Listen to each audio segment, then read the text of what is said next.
Mr. Speaker, I know that, and in terms of just whether there's a schism in MAGA world or in the Republican Party, I think the president echoed your comments about any additional documents related to this obsession with the Epstein files. He said it. I think he's saying today basically the same thing you said, that any pertinent things, if the court allows to produce any pertinent grand jury testimony subject to the court approval. And you've said that, too. And do you expect that to happen? I mean, how does this play out? It's everywhere. It's, leads to all, Drudge. It's all over the place with, sirens on Drudge. Woo, woo, woo, because someone drew in 2003, might have drawn a picture of a body letter before the guy even, all the real info hadn't even been out at that point, I don't think, about this guy.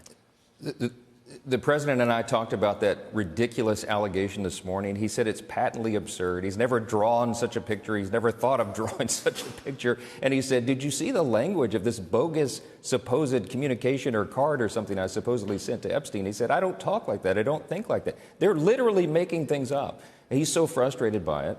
And he's going to wind up, I think, suing some of the media outlets that had put all this out there because they informed them that it was totally contrived. So, look, the president is the most maligned and attacked political figure in the history of American politics. There's no question about it. But he's also the most resilient. And you see at the same time his approval ratings are skyrocketing. CNN had a story, I think, a day or two ago. He was at 90% approval rating. There's never been a president that high. So the more that they attack him, the more the American people see through it. What could be released, and why wasn't it? How do you?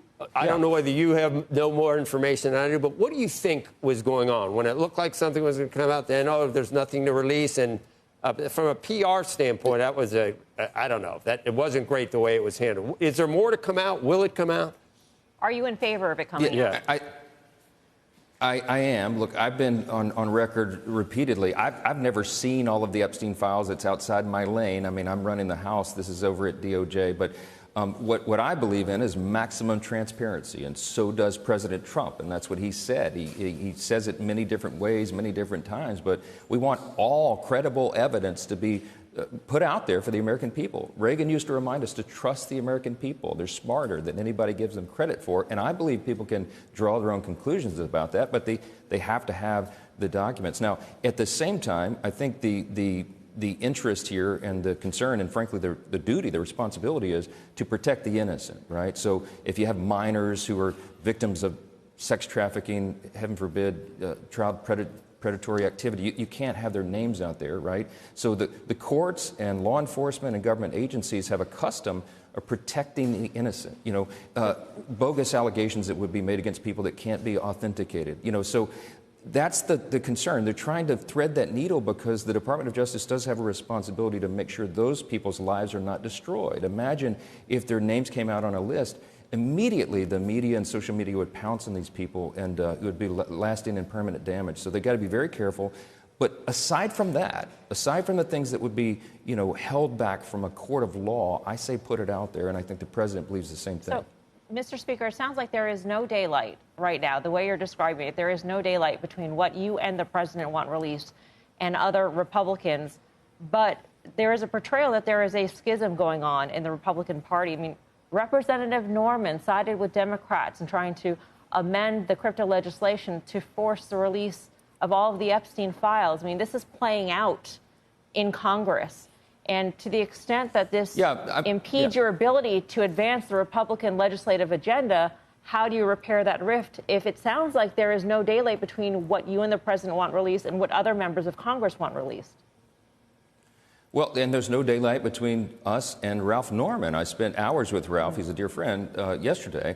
What Ralph was trying to do, he told me, he said, honestly, when the Democrat amendment came up which was in the Rules Committee, not to get too deep in the weeds, but we were working on the rescission package. That was the clawback, fraud, waste, and abuse in federal spending. The Democrats tried to hijack the hearing. So the other Republicans on the Rules Committee did what they're supposed to do, and that is protect our legislative process and get the spending cut bill to the floor. Ralph just kind of made a spontaneous decision. The amendment was kind of dropped in at the very last minute. He hadn't given a lot of thought, but he said, well, I'm for transparency. I'll vote for that. Well, guess what? Every member of the Rules Committee agrees with the same thing. That we all were in a room last night for an hour, all of them, Ralph, Chip Roy, the other members of the Rules Committee, they all agree. And so they signed on to another resolution last night in committee asserting that very thing. So all the House Republicans, I'm telling you, every single one of them here agree with this idea. Everybody wants the Epstein files, which is the real documents related to Jeffrey Epstein, Ghislaine Maxwell, and anybody associated with that. We want the American people to see it. We've all committed to that. And everybody's saying it in different ways, but the message is the exact same.